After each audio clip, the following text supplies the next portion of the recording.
17 August रोजी ठाण्यात हिंदू हृदय सम्राट बाळासाहेब ठाकरे मराठी शिकवणी अभियानाचा समारोप। 1 मे पासून सुरू झालेल्या हिंदू हृदय सम्राट बाळासाहेब ठाकरे मराठी शिकवणी अभियानाचा समारोप 17 ऑगस्ट रोजी ठाण्यातील राम गणेश गडकरी रंगायतन येथे होणार असून या कार्यक्रमाला मुख्यमंत्री देवेंद्र फडणवीस, उपमुख्यमंत्री एकनाथ शिंदे, उपमुख्यमंत्री सुनेत्रा पवार तसेच मराठी भाषा मंत्री उदय सामंत उपस्थित राहणार आहेत। व्यावहारिक मराठी प्रशिक्षण पूर्ण केलेल्या हजारो अमराठी व्यावसायिक प्रवासी वाहन चालकांना यावेळी प्रमाणपत्रांचं वितरण करण्यात येणार असल्याची माहिती परिवहन मंत्री प्रताप सरनाईक यांनी पत्रकार परिषदेत दिली आहे। या पत्रकार परिषदेस मुंबई मराठी साहित्य संघ, राज्य मराठी विकास संस्था आणि कोकण मराठी साहित्य परिषदेचे पदाधिकारी आणि प्रतिनिधी उपस्थित होते। राज्यभर राबवण्यात आलेल्या या अभियानाला मोठा प्रतिसाद मिळाला असून आतापर्यंत 1 लाखाहून अधिक अमराठी रिक्षा आणि टॅक्सी चालकांनी व्यावहारिक मराठीचं प्रशिक्षण पूर्ण केले। उर्वरित चालकांनीही 15 ऑगस्ट पूर्वी प्रशिक्षण पूर्ण करून या संधीचा लाभ घ्यावा असं आवाहन प्रताप सरनाईक यांनी केलं आहे। महाराष्ट्रात व्यवसाय करायचा असेल तर मराठीचे जुजवी ज्ञान असणं आवश्यक असल्याचं यावेळी सरनाईक यांनी सांगितलं। महाराष्ट्रात रोजगार करायचा असेल तर मराठीशी नाळ जोडलीच पाहिजे। ही सक्तीची नव्हे तर आपुलकीची भाषा आहे। प्रवाशांशी 2 प्रेमाचे शब्द मराठीत बोलणारा प्रत्येक चालक हा महाराष्ट्राच्या संस्कृतीचा सन्मान करणारा दूत ठरतो असंही त्यांनी सांगितलं। मराठी ही केवळ संवादाची भाषा नसून महाराष्ट्राच्या अस्मितेचा आणि संस्कृतीचा आत्मा आहे। महाराष्ट्रात उपजीविका करणाऱ्या प्रत्येकानं मराठीचा सन्मान करावा।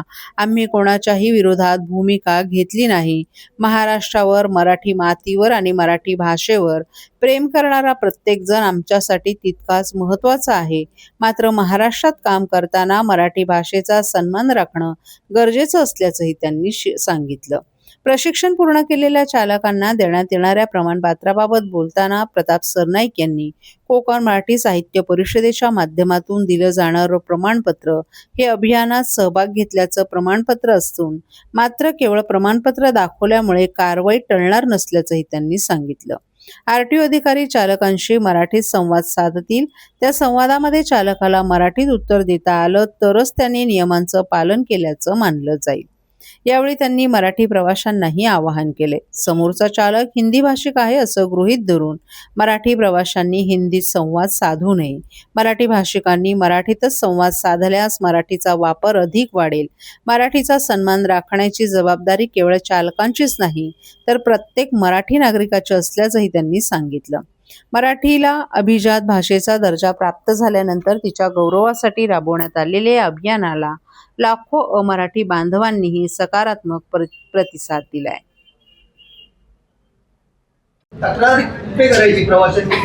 नाही, आमच्या प्रवाशांच्या तक्रारीवर ते होणार नाही। आरटीओचे अधिकारी चौकशी करतील आणि आरटीओच्या अधिकाऱ्यांनाच ते कारवाईचे अधिकार आहे। पण त्याचबरोबर जसं ज्योतिताईंनी सांगितलं ती सुद्धा वस्तुस्थिती आहे की हे सुद्धा तेवढंच गरजेचं आहे की आपल्या मराठी भाषिकांनी प्रवास करत असताना समोरचा जो आहे तो हिंदी भाषिकच आहे हे मनामध्ये ठेवून त्याच्याबरोबर हिंदीमध्ये संवाद साधणं सुद्धा अयोग्य आहे। आपल्या मराठी भाषिक प्रवाशांनी सुद्धा त्याच्याबरोबर मराठीमध्ये सुद्धा संवाद साधणं गरजेचं आहे। आम्ही ह्या पद्धतीने हे 105 दिवसाचं अभियान राबवलं आहे। मला असं वाटतं की आजपर्यंत गेल्या अनेक वर्षाचा इतिहास आहे, 36 वर्षापासून हा नियम आहे। मराठी भाषिक प्रवाशांनी जर त्या समोरच्या रिक्षा चालकाबरोबर मराठी भाषेमध्ये संवाद साधला असता तर आज ही वेळ आली नसती। ही सुद्धा वस्तुस्थिती आहे। कायद्यामध्ये जे लिहिलेलं आहे, कायद्यामध्ये जे जे करणं गरजेचं आहे त्या सर्व कायद्याचं पालन करून कारवाई करणार। कायद्यामध्ये जे लिहिलेलं असेल ते आम्ही ते 18 तारखेला कारवाई करून टाकू।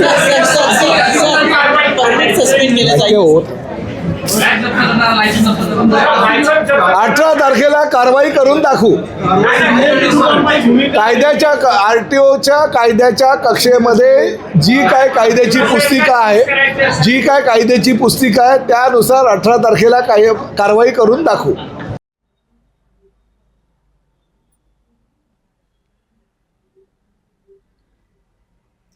हर घर तिरंगा उपक्रमाअंतर्गत तिरंगा रॅलीस सायकल प्रेमींचा उत्स्फूर्त प्रतिसाद। स्वातंत्र्य दिनाच्या पार्श्वभूमीवर देशभक्तीची भावना जागृत करण्यासाठी केंद्र शासनाच्या हर घर तिरंगा मोहीम 2026 उपक्रमाअंतर्गत ठाणे महानगरपालिका आणि आम्ही सायकल प्रेमी फाउंडेशन यांच्या संयुक्त विद्यमाने भव्य सायकल तिरंगा रॅलीचं आयोजन करण्यात आलं होतं. या रॅलीत सायकल प्रेमींसह नागरिकांनी उत्स्फूर्त सहभाग नोंदवत तिरंगा फडकवत देशभक्तीचा संदेश दिला. ठाणे महानगरपालिका मुख्यालयातून या रॅलीचा शुभारंभ करण्यात आला. महापौर शर्मिला पिंपळकर यांच्या हस्ते या रॅलीला हिरवा झेंडा दाखवून प्रारंभ करण्यात आला. यावेळी उपमहापौर कृष्णा पाटील, सभागृह नेते हनुमंत जगदाळे, अतिरिक्त आयुक्त प्रशांत रोडे यांच्यासह महानगरपालिकेचे अधिकारी, कर्मचारी, सायकल प्रेमी आणि नागरिकही मोठ्या संख्येनं उपस्थित होते. या रॅलीमध्ये सहभागी झालेल्या सायकलस्वारांनी आपल्या सायकलवर तिरंगा ध्वज लावून तसंच हातात तिरंगा घेऊन उत्साहात सहभाग घेतला. हर घर तिरंगाचा संदेश नागरिकांपर्यंत पोहोचवण्यासोबतच देशभक्ती, एकता आणि सामाजिक बांधिलकीची भावना अधिक दृढ करण्याचा प्रयत्न या माध्यमातून करण्यात आला. महानगरपालिका मुख्यालयापासून सुरू झालेली ही सायकल रॅली आराधना सिनेमा, गजानन महाराज मठ मार्ग, पुणा गाडगीळ तलावपाळी या प्रमुख मार्गांवरून मार्गक्रमण करत राम गणेश गडकरी रंगायतन येथे पोहोचली. या संपूर्ण मार्गावर तिरंगा घेऊन सायकलस्वारांनी नागरिकांचं लक्ष वेधून घेतलं. हर घर तिरंगा उपक्रम केवळ घराघरात तिरंगा फडकवण्यापुरता मर्यादित न राहता नागरिकांच्या मनामध्ये राष्ट्रप्रेमाची भावना अधिक दृढ करणारा ठरला. या उद्देशाने विविध उपक्रमांचं आयोजन करण्यात येत आहे. त्याचाच एक भाग म्हणून आयोजित करण्यात आलेल्या या सायकल तिरंगा रॅलीतून राष्ट्रीय एकात्मता आणि पर्यावरणपूरक जीवनशैलीचा संदेश देण्यात आला. सायकलचा वापर वाढवणं, आरोग्यदायी जीवनशैलीचा अंगीकार करणे आणि पर्यावरण संवर्धनाबाबत जनजागृती करणं यासोबतच राष्ट्रीय सणांमध्ये नागरिकांचा सक्रिय सहभाग वाढवण्याचा संदेशही या रॅलीतून देण्यात आला. रॅलीच्या निमित्तानं ठाणे शहरात देशभक्तीपूर्ण वातावरण निर्माण झालं होतं. रॅलीच्या यशस्वी आयोजनासाठी ठाणे महानगरपालिका आणि आम्ही सायकल प्रेमी फाउंडेशनच्या पदाधिकारी आणि कार्यकर्त्यांनी विशेष परिश्रम घेतले.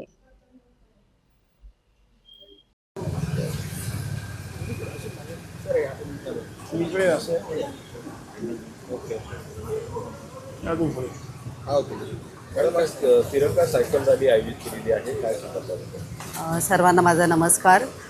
खरं तर हर घर तिरंगा या उपक्रमाद्वारे आज ठाणे महानगरपालिका मुख्यालय येथून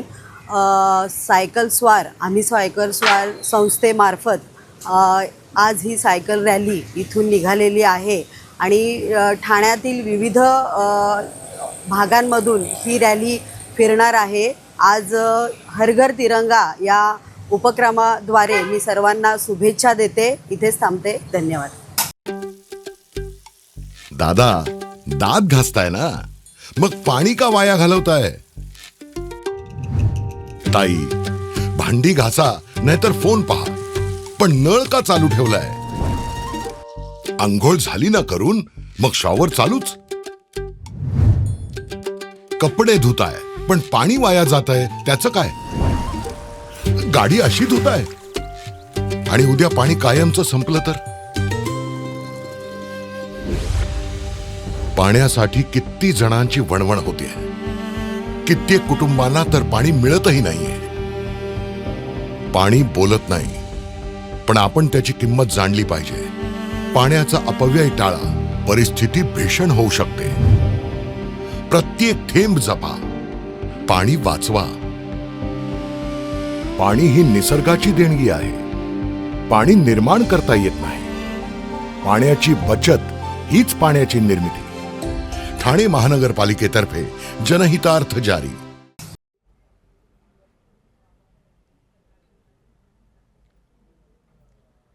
डॉक्टर जितेंद्र आव्हाड आणि मनोज प्रधान यांनी सोडवले संगम डोंगरे यांचं उपोषण.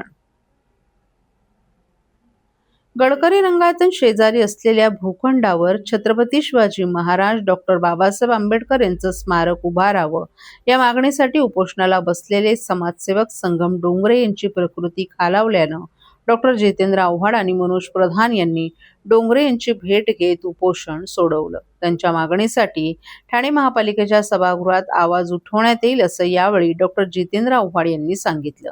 गडकरी रंगायतन येथे असलेला महाराष्ट्र जीवन प्राधिकरणाचा भूखंड ठाणे महापालिकेस हस्तांतरित करण्यात आलाय. या ठिकाणी पार्किंग प्लाझा बांधण्यात येत आहे.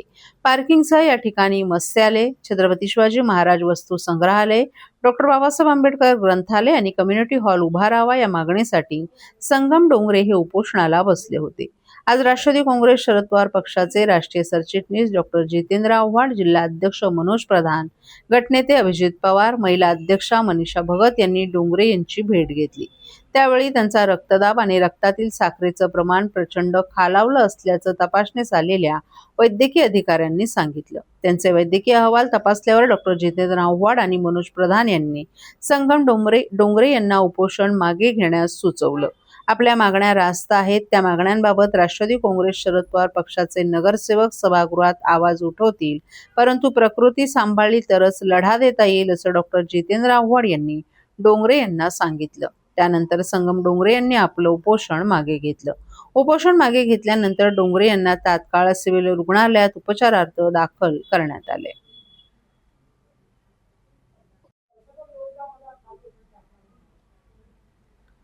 ठाणे रेल्वे स्थानकाच्या पूर्वेकडील निर्माणाधीन सॅटिस प्रकल्पात रविवारी सकाळी सुरक्षा रक्षकाचा मृतदेह आढळला.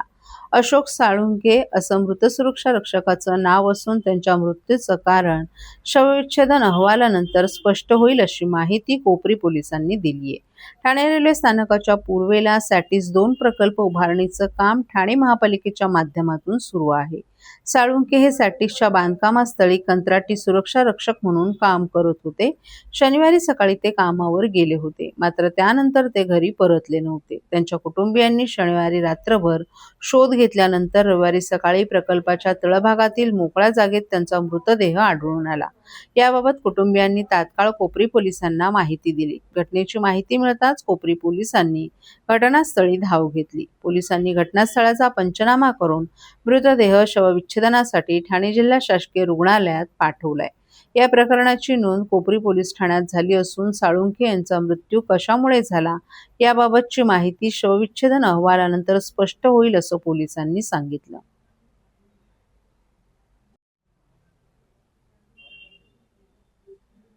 रिंग मेट्रो हा काय भातुकलीचा खेळ आहे का? मनोज प्रधान यांचा ठाण्यातील 3 आमदारांवर घणाघात. ठाणेकरांची मागणी नसताना सत्ताधिकाऱ्यांनी रिंग मेट्रो प्रकल्प लादला असून सोशल मीडियावर 100% लोक विरोध करतायत. असं असताना शहराचं प्रतिनिधित्व करणारे 3 आमदार हा प्रकल्प फेस्टिवल होणार नाही म्हणून पुढे सरकवा, सोसायटीच्या दारात स्टेशन नको म्हणून 200 मीटर पुढे न्या, कळवा-मुंब्रा येथे प्रकल्पाने असे सल्ले देत आहेत. हा प्रकल्प म्हणजे भातुकलीचा खेळ आहे का, अशा शब्दात राष्ट्रवादी काँग्रेस शरद पवार पक्षाचे ठाणे जिल्हा अध्यक्ष मनोज प्रधान यांनी आमदारांवर टीकास्त्र सोडले. जर तुम्ही एखाद्या विदूषकाला निवडून दिलं तर सर्कसचीच अपेक्षा करा, असा टोलाही प्रधान यांनी लगावलाय. मनोज प्रधान यांनी रिंग मेट्रो रेल्वेला सुरुवातीपासूनच विरोध केलाय. कोट्यवधी रुपये खर्च करून उभारला जाणारा हा प्रकल्प ठाणे शहराच्या मुळावर उठणारा आहे असं प्रधान यांनी सप्रमाण पटवून दिले. त्यावर ठाणे शहरातील 3 आमदारांनी 3 अव्यवहार्य सूचना केल्या आहेत. त्यावर प्रधान यांनी टीकेचा सूर आळवलाय. रिंग रेल्वेचा प्रकल्प हा ठाणे शहरासाठी जाहीर करण्यात आलाय. 12,200 कोटी रुपये खर्च करून हा प्रकल्प राबवण्यात येणार आहे. मात्र आपला पहिला प्रश्न आहे की हा प्रकल्प मागितला कोणी? ठाण्यातील कुठल्या नागरिकाला हा रिंग रेल्वे प्रकल्प पाहिजे? सोशल मीडियावर बघितलं तर 100 पैकी 100 कमेंट्स या प्रकल्पाच्या विरोधात जातात. त्याचं कारण आहे की मेट्रो लाईन 4 आणि मेट्रो लाईन 5 गेले 10 वर्ष चालू करू शकले नाहीत.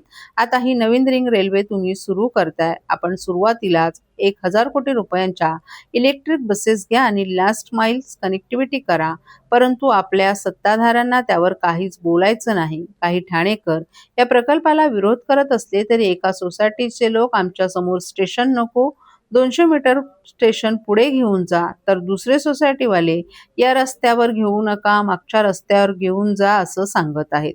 हा अतिशय चुकीचा पायंडा पडत असल्याचंही त्यांनी सांगितलं. हा प्रकल्प राबवत असताना प्रचंड वाहतूक कोंडी देखील होणार आहे. हा प्रकल्प 2029 मध्ये पूर्ण होणार असल्याच्या वल्गना केल्या जात असल्या तरी 2035 पूर्वी हा प्रकल्प पूर्ण होणं शक्यच नाही. त्यातल्या त्यात उपमुख्यमंत्री एकनाथ शिंदे यांचे आभार मानायला हवेत, कारण त्यांनी नागरिकांच्या सूचना, हरकती, सल्ले घेऊ असं म्हटलं आहे. त्यांच्या या भूमिकेचं स्वागतच आहे, परंतु सूचना, हरकती येण्याआधीच जर कामं सुरू असतील तर हा फायदा कसा होणार? त्यामुळे नागरिकांच्या हरकती, सूचना स्वीकारून त्यावर साधक बाधक चर्चा झाल्याशिवाय प्रकल्पाचं कामच सुरू करण्यात येऊ नये. तसंच मेट्रो लाईन 4 आणि मेट्रो लाईन 5 पूर्ण कार्यान्वित झाल्याशिवाय रिंग मेट्रोचा विचारही करू नये अशी आमची मागणी असल्याचंही प्रधान यांनी सांगितलं. जो रिंग रूट जो रेल्वेचा प्रकल्प आहे, म्हणजे इंटरनल मेट्रोचा प्रकल्प आहे, हा ठाणेकरांवरती लादण्याची जवळपास वेळ आलेली आहे. सत्ताधारी आमदार सगळेच या प्रकल्पाबद्दल पॉझिटिव्ह आहेत. नेमकं काय सांगाल? मला पहिलं एक प्रश्नाचं उत्तर यांनी द्यावं की हा 12,200 कोटीचा प्रकल्प मागितला कोणी? हा कोणाला हवा आहे? माझ्या मते ठाण्यातल्या कुठल्याच नागरिकाला रिंग रेल्वे हा प्रोजेक्ट मंजूर नाही. तुम्ही सोशल मीडियावर जर गेलात आणि सर्वेक्षण केलं तर 100पैकी 100% लोक याच्या विरोधात बोलत आहेत. माझं स्पष्ट म्हणणं आहे की 1,000 कोटीच्या इलेक्ट्रिक बसेस तुम्ही द्या आणि त्याच्याने हा प्रॉब्लेम सॉल्व्ह करा. आता आपण गेले 10-12 वर्षामध्ये मेट्रो लाईन 4 चालू करू शकलो नाही, मेट्रो लाईन 5 चालू करू शकलो नाही आणि हा 29 किलोमीटरच्या रिंग रेल्वेमध्ये जिथे 3 किलोमीटर अंडरग्राऊंड आहे, मला वाटत नाही पुढच्या 10-12 वर्ष हे चालू होईल. आणि ह्या 10-12 वर्षामध्ये जी वाताहत ह्या ठाण्याच्या नागरिकांची होईल त्याच्याबद्दल जेवढं कमी बोलणं तेवढंच चांगलं.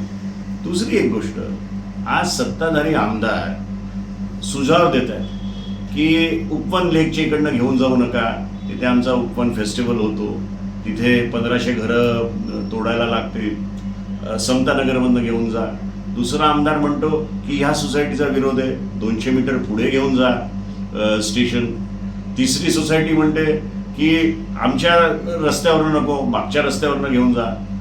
तिसरा आमदार म्हणतो कळवा, मुंब्रा, दिव्यालाही हा प्रकल्प घेऊन जा. म्हणजे माझं स्पष्ट म्हणणं आहे, हे काय एका भातुकलीचा खेळ चालू आहे का तुमचा? तुम्हाला सत्तेमध्ये असूनही माहीत नाही की हे याचं नियोजन काय आहे. मी वारंवार सांगतोय की हे विदाऊट एनी विजन केलेला हा प्रकल्प आहे. याचा ठाणेकरांना कंप्लीट विरोध आहे. माझं तरीही म्हणणं आहे की मी अगदी हे नाही सांगत की तो थांबवा, पण एक तात्पुरता पॉज घ्या. मेट्रो 4 मेट्रो 5 चालू होऊन द्या आणि मग आपल्याला काय जाणवतंय ते बघा आणि मग करा.